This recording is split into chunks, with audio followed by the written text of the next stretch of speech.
Step out to the race. I do this shit for real. Alright guys, so today we're going to do a little video of notching a pipe, welding a pipe, some different patterns as far as weld patterns that I use to kind of help go around round tubing. The way you got to weld round tubing is a little different than flat. And then we're going to show you what we're using here. A lot of this stuff is budget friendly. That way you guys could easily be able to, save up and whatever and afford to do the same thing. So, all right, so what we're using is our Lincoln welder from, this is just a Lowe's Lincoln welder. It's like $650, $700. I'm running gas, so we've got our gas tank there. We lease it per year. It's a lot easier and a lot cheaper to just lease the tank, and then you just do your fill-ups. We're gonna use our $150 Amazon pipe notcher. I use the crap out of it. I've used it for years. It's pretty good. It's lasted me a long time. It's probably about time for another one. But nonetheless, it's done very well. So what we're gonna be using is 1 3/4 inch, 120 wall, which is standard mild steel, like cage tubing. And then, like I said, I'm just gonna notch the pipe, and then I'm gonna show you some different patterns as far as weld and how I use and what I do. That way, try to help you guys like do it at homers of how to do all this and still have something safe in your race car, hot rod, whatever it is. So first thing, I'm gonna put it in here. Now I have learned as far as where I like to be on the notch is I like my pipe to stick out. I believe it was right at 1 1/4 inch, but we will double check. I had it wrote down here, but it's been a long time and it's wore out. So tape measure, no, tell you 1 inch is too long, so it must have been 3, or no, yeah, it was 1 1/4 inch. Yeah, we'll do 1 3/8 inch. Just cause 1 3/8 inch. Yeah, that'll be fine. So I'm gonna clamp it down nice and tight.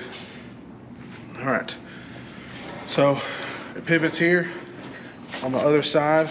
It's kind of dark over here, but it's got degrees, so we're gonna put it right on 0, and we're just gonna notch it. So I will say it's important to don't force it, just let the blade do its job, and you'll keep those holes off and burning up.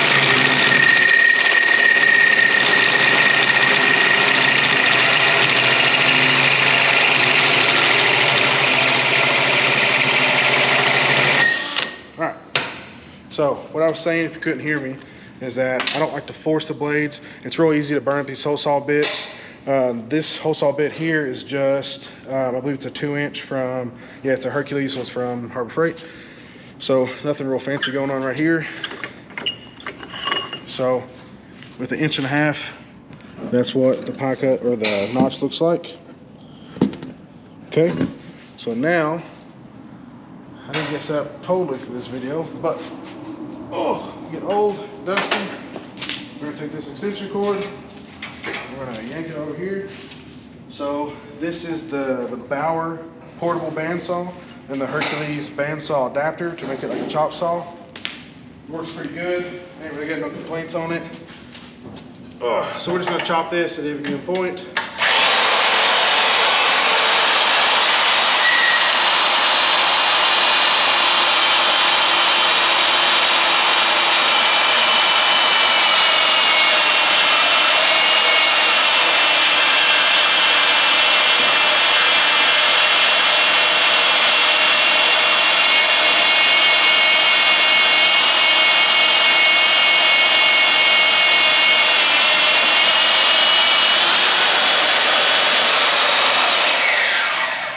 So you can see, make quick work of that.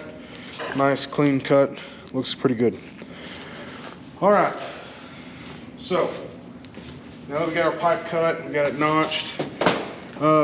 Just for a little bit of added penetration, I'm gonna go over here on the band sand. What is that thing called? Belt sander. Long day, it's Friday, so bear with me. So I'm gonna go through the belt sander and I'm gonna bevel these edges a little bit, just kind of help get a little bit of penetration. This is another Harbor Freight item. Just goes to show that you can do some good work with cheap, tools. So I'm just gonna keep this at a small angle. Just run it across the edge. Like I said, all we're doing is just really just trying to help bevel that edge a little bit.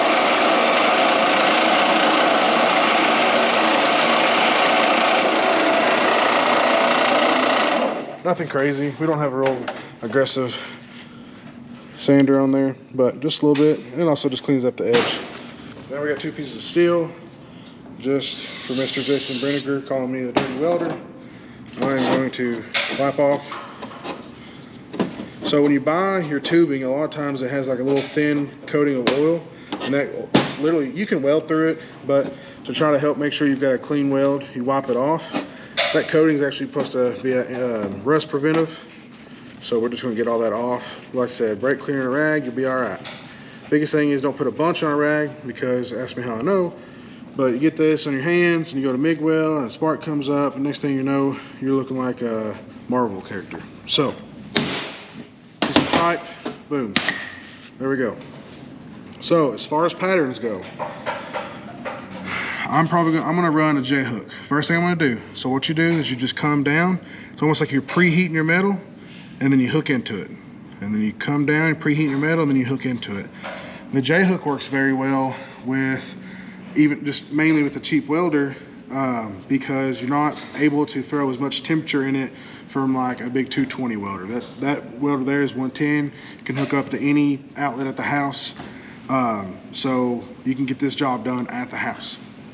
So also with running the J hook style, like I said, we're gonna throw temperature into the metal before we actually connect the 2 pieces. It's just weld slow. I am a slow welder. I never had to do any kind of manufacturing type stuff, so I never had to get comfortable with a real fast welding pace, which allows me to be fairly well on this thick metal off the rip, because I'm just a slow welder. So I'm used to having to let the welder put some heat in the metal before I really connect the 2, which on a cheaper welder, that's gonna be your best friend. So as far as we're gonna talk about welding helmets as well, this here is a Yes Welder helmet. It's got like a, I don't know, I can't remember the degree. It's like maybe 200 plus degrees of visual. You'll be able to see it out of the sides here, which is really nice. If anything, it helps you with your peripherals when you're looking in your welding, so you can kind of plan ahead and think about how you're going to weld as you're moving down a piece. You won't really use that here, but still nonetheless we could use it. So again, it's like 100, 150 at the most Yes Welder helmet. It's been really good. It comes with spare lenses. The inside one comes with the spare battery, and it comes with your face cover here. Of course, we put our stickers and stuff on. It's been a good helmet. This is probably a year, maybe a year and a half, maybe 2 years old. And it's about time for a new one, but it does really good nonetheless. So as far as settings goes on this little welder, I'm gonna put it on D, and I'm gonna run just about 6 1/4. You could go to C and run it closer to 5, but we're really all about penetration right now. So we're gonna go hot, D, and we're gonna run just over 6. Make sure your gas is on. My flow is right at probably about 17. 15 would be fine too. The whole table's metal, so make sure we got our ground. And then I run, I believe this is 020 wire. The reason I run 020 is because, again, this welder is not a 220 welder. It's not gonna run real hot. So it allows me with a smaller wire to stay in that area longer, again, because I'm a slow welder, which allows me, again, to throw more penetration in this metal to make sure that we're getting a good solid weld. So we got our settings, we got our gas flow, we got our gas on, we reviewed everything. Now let's run a J hook. Well, hang on, a good blooper. We got it. One thing we don't have is power, because I stole it. So when you want to run an extension cord, it's always preferred to run straight to the wall. But if you don't have that option, run one of the bigger gauges. I couldn't tell you the gauge right off the hand, but this is a Amazon, again, welding extension cord that I've had for years, and it's been killer. It does great. But that way it doesn't mess with your duty cycle, and allows you to stay with your welder before it starts to really act up and get sputtery and stuff if you kind of push it too hard. So again, we're going to start off. I'm going to go ahead and make a little circle here to get my temperature started and get my connection started, and I'm just going to start J hooking. And then I'm going to run it to about down here, and we're going to stop. And then I'm going to do a different style so you guys can see what's going on. So here we go.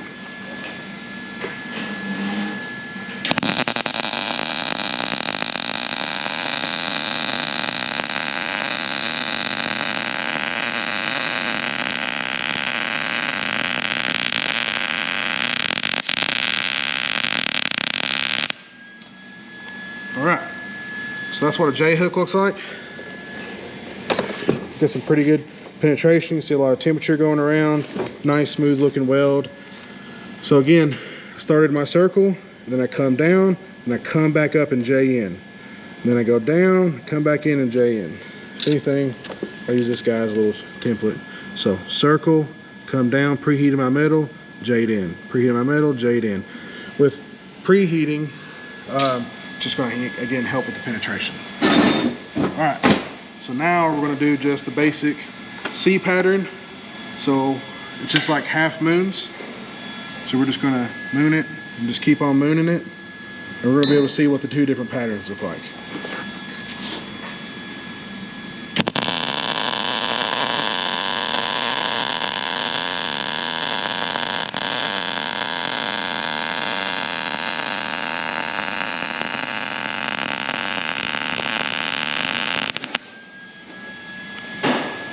Okay. You could argue the fact that the C actually laid down in, got a little bit more temperature, but you gotta be careful with that because where we had already heated this side up, this side is gonna heat soak. So while this pattern lays down a little flatter, it could be very weld because we had already preheated it due to this weld. But nonetheless, you can see the difference in the patterns. Not a whole lot difference. You know, this one here is mainly laying flatter, but still nonetheless it looks good. So you can get by with a C or half moon pattern. So now what I'm going to do is like a figure 8 pattern.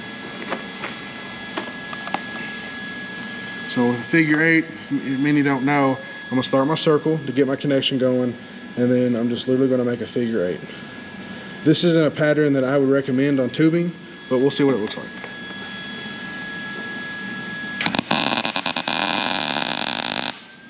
So I built my weld up, got my connection going, that way I can start my pattern.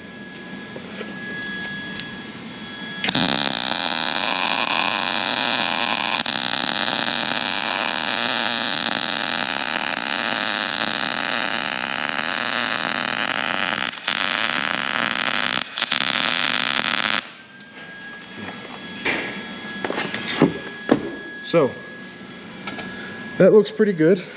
Pretty decent pattern. I was a little far on this pipe, should have been a little bit more on this, but it lays down flat and good. The reason I don't really care for the figure 8 pattern is as you're getting down on the sides, it's almost kind of harder to kind of keep that pattern going. So you kind of get distracted, whether you're in your thoughts just trying to make sure you keep your pattern, you lose your focus on your spacing, and it just can, for a novice welder, I just wouldn't recommend it because you're going to almost create doubt in your mind because of the lack of confidence, and it just makes it more difficult. All right, so now what we're going to do is we're going to do what I would call a drag and push. So we're going to start in the center again. We're going to come down in the middle and just push back. Come down in the middle, push back. Come down in the middle, push back.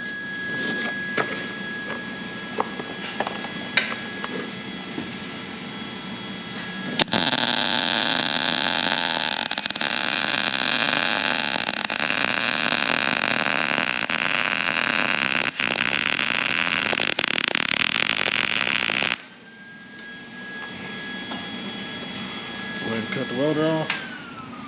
Okay, so that one don't look bad too either. Pretty decent penetration, but I would still say the figure 8 has better penetration and just a better looking smooth weld. So, and then we've got these guys, which is our J hook and then our C pattern. C pattern is a little thicker, but still good penetration. The J hook, I would say out of all of them, has the most happy medium. It's got a good pattern, it's got a good thickness, it's got a good penetration. I'm a big fan of the J hook, and especially far as when you're inside a car welding tubing, J hook seems to be just an easy going weld to do. And then on top of it, it's a little bit more comfortable. Biggest thing with welding is you want to stay comfortable. The more comfortable you are, the easier it is for you to weld, which is the easier for you to keep the pattern and just do an all-around better job. So I believe that's going to be it for this one. If you guys have any more welding questions, please feel free to comment, ask, tell me what you're looking for. I would not consider myself as a professional. I do it as a profession, but I also know there's people out there just a little bit better than me, or some would say a lot better than me. It doesn't really matter. But this is how I do the job. My customers are happy with my welds. Everything looks good. They've been tested with accidents on the road or off the road at a track. And we've had nothing but successful rates as far as everyone staying safe and our stuff taking impacts and staying together. So I appreciate you guys. Let me know if there's anything else you like. We'll see you next time. Started at the bottom, but I'm next guy. Went from top 5 to the best 5. And if last year left you unimpressed, I hope you know that everything before was just a test drive.